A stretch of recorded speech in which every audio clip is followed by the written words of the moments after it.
イタリアングレーハウンドのニアとの生活が始まって79週間が経過しました。今週は出かけたい気持ちが抑えきれなくなり、伊豆半島へ弾丸日帰り旅行に行ってきました。目的はマイナスイオンの吸収となんちゃって登山です。訪問地は常連の滝、小室山、大室山です。基本的には観光客の多い、熊さんのいない安全なスポットです。最初に訪れたのは静岡県伊豆市にある常連の滝。日本の滝100選にも選ばれている名瀑です。朝8時、まだ観光客の姿もなく、お土産屋さんは開店の準備をしています。静けさの中、約200段の階段を降りると目の前に現れたのは高さ25メートルの滝。マンション7階分に相当する高さから勢いよく水が流れ落ちます。滝のそばに立つと辺りに広がるマイナスイオンの気配。ニアと一緒にゆっくり深呼吸をしてみました。目を閉じてまるで瞑想のようなひとときを堪能します。日々の疲れが少しずつほどけていくようでした。滝のそばには清らかな沢沿いに広がるわさび田があります。ここでは明治時代から続く畳石式という伝統農法で育てられているわさびを見ることができます。本当はわさびをお土産に買いたかったのですが、お店の開店までにはまだ少し時間があったので、弾丸日帰りのため次の目的地に向けて出発しました。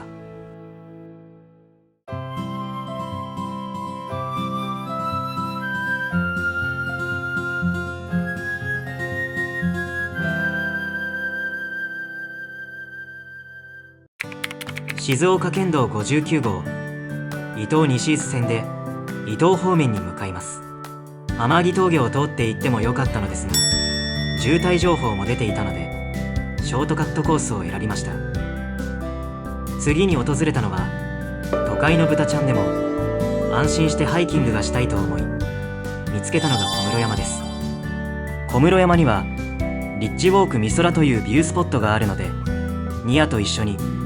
自然の中で良い汗をかきつつほっと一息つける時間を過ごしたくなったのです。小室山は標高321メートル、およそ1万5000年前の火山の噴火によって生まれたスコリア級です。スコリア級とは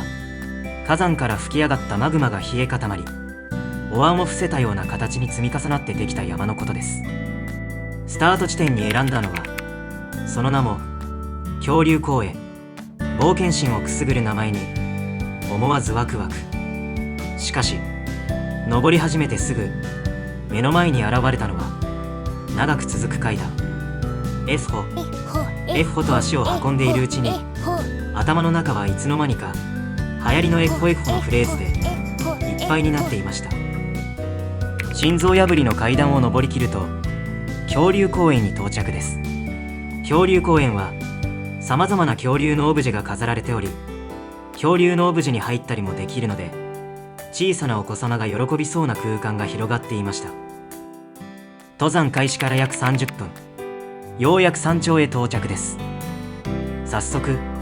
小室山の標高を店名に取り入れたカフェ321に入ろうとしましたが、店内は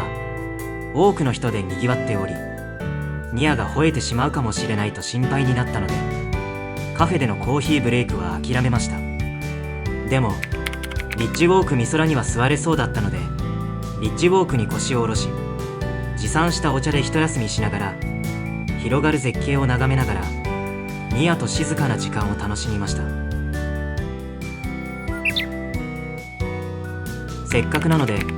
ニアと一緒に展望デッキの手すりまで近づいてみました。でもニアは高さがあって怖いからなのか、海側を見ることはなく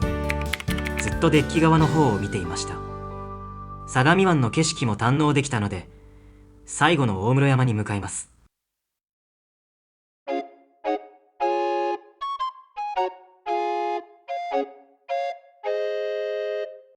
最後に訪れたのは伊豆の名所大室山です。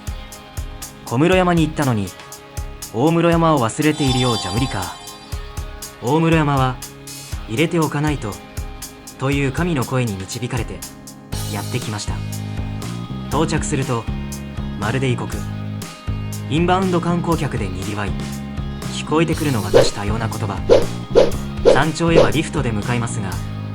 ニアが落ち着かない可能性を考えてゲージに入れてリフトに乗せることにしました。大室山は標高580メートルで伊豆・伊東のランドマークであり、国の天然記念物です。伊豆東部火山群で日本最大級のスコリア級でもあります。山頂からは富士山や伊豆諸島を望む360度の絶景が楽しめます。周囲にはワンちゃん連れの観光客もいてほっと一安心。ゲージはリフト近くの売店に預け、河口を左回りでのんびりと 1000m のコースを一周しました。ニアはすれ違うワンちゃんに吠えてしまい、外国の方々を少し驚かせてしまい、申し訳ない気持ちでいっぱいになりました。それでも皆さんニアに優しく接してくださり感謝しかありません。円安の今、日本語が通じる海外気分を楽しめた大室山でした。